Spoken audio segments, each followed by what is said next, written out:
الرحمن الرحيم.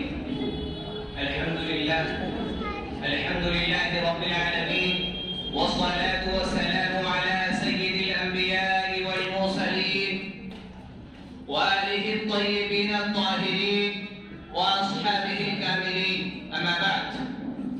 قل إن كنتم تحبون الله فاتبعوني يحببكم الله ويغفر لكم ذنوبكم.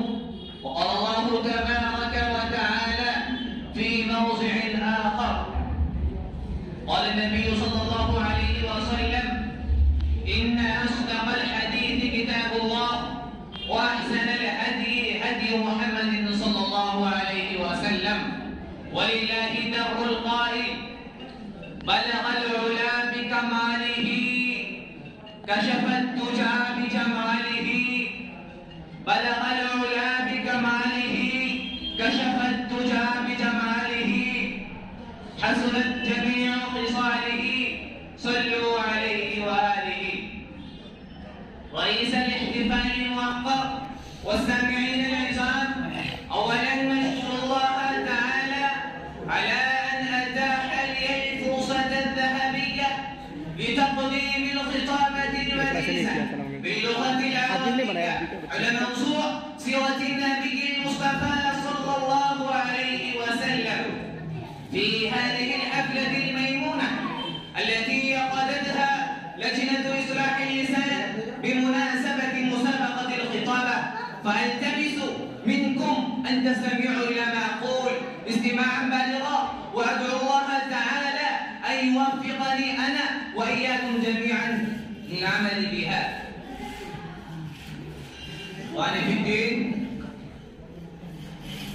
قد تولد هذا الدر الفريد اليتيم في بيت عبد الله بن عبد المطلب في مكة المكرمة بالحجاز، زادها الله شرفا وعزة، يوم الاثنين من ربيع الأول في سنة 570 بعد الميلاد.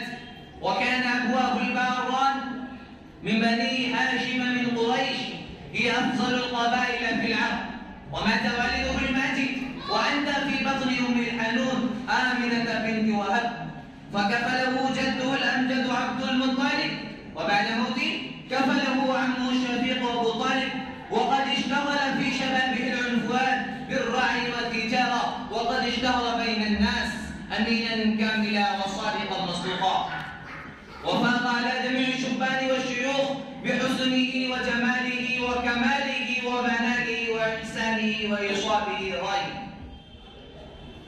إخواني في الدين، نحن نعلم علم اليقين أن الله تبارك وتعالى أرسل الشخص العظيم العبقري إلى كافة الناس، منقذا للخلائق من الظلمات إلى النور، وهاديا للمضلين إلى الصراط المستقيم، وداعيا للناس من عبادة المخلوق إلى عبادة الله الخالق، ومخرجا لهم من الأديان الباطلة إلى الدين الحنيف، وبشيرا للمؤمنين بالله ورسله وكتبه بالجنة العظيمة التي ما لا عين رأتها ولا أذن سمعتها، ونذيرا للكافرين والمشركين.